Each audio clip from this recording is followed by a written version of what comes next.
Now let's look at the TCP/IP network operations. First, we're going to take a look at an application file transfer example. The application on computer H1, which is host 1, creates a user data file that needs to be transferred to computer H5.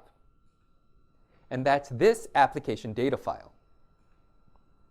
The application data file is divided into payload segments based on the maximum transfer unit, the MTU size of the IP packet and the Ethernet frame size requirements.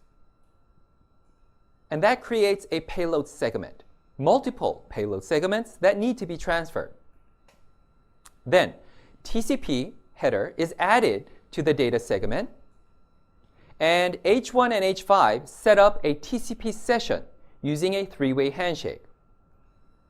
The three-way handshake is based upon the TCP units of H1 and H5, where, based on the time flowing from top to bottom, you can see that H1 will send a SYN, S-Y-N message to H5, which represents let's synchronize.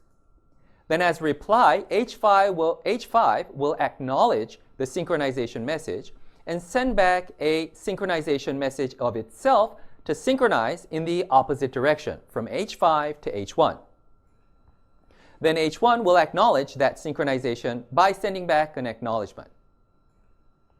The TCP flow and error control is only controlled by end-to-end H1 and H5 devices. It is not controlled by the routers in between. Then the IP header is added to form an IP packet. IPv4 and IPv6 have different IP headers. The IP header includes the source address and the destination address. The IPv4 address is 32 bits, and the IPv6 address is 128 bits. Then the Ethernet header and trailer are added to the IP packet. The Ethernet header and trailer are used by Ethernet switches. Ethernet switches will conduct flow and error control. Other protocols, such as Wi-Fi, will use their own protocol header and trailer.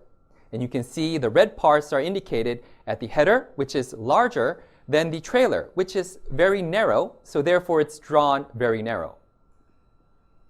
Now, the intermediate routers, routers 1, 2, and 3, R1, R2, and R3, use the IP addresses to route IP packets.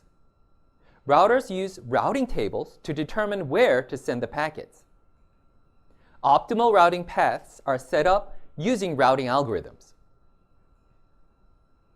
Then, the Ethernet frame is received at H5's network interface card, which is NIC for short. The Ethernet header and trailer are used to detect errors in the frame. If an error is detected, then the frame is discarded and the frame retransmission is requested. The Ethernet header and trailer are removed to reveal the IP packet. The IP packet header contains many network control functions, which are checked. For example, the ECN, explicit congestion notification. Now, the IP header is removed to reveal the TCP header. TCP will control the window size to increase or decrease the data transfer rate. TCP includes the port address that connects the data to H5's application X. Then, the TCP header is removed to reveal the payload segment.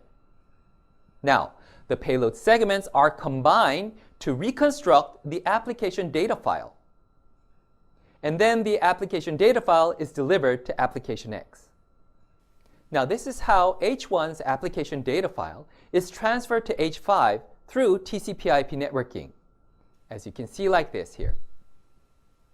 And in the next lecture, I'll give you more details about how this works. Thank you.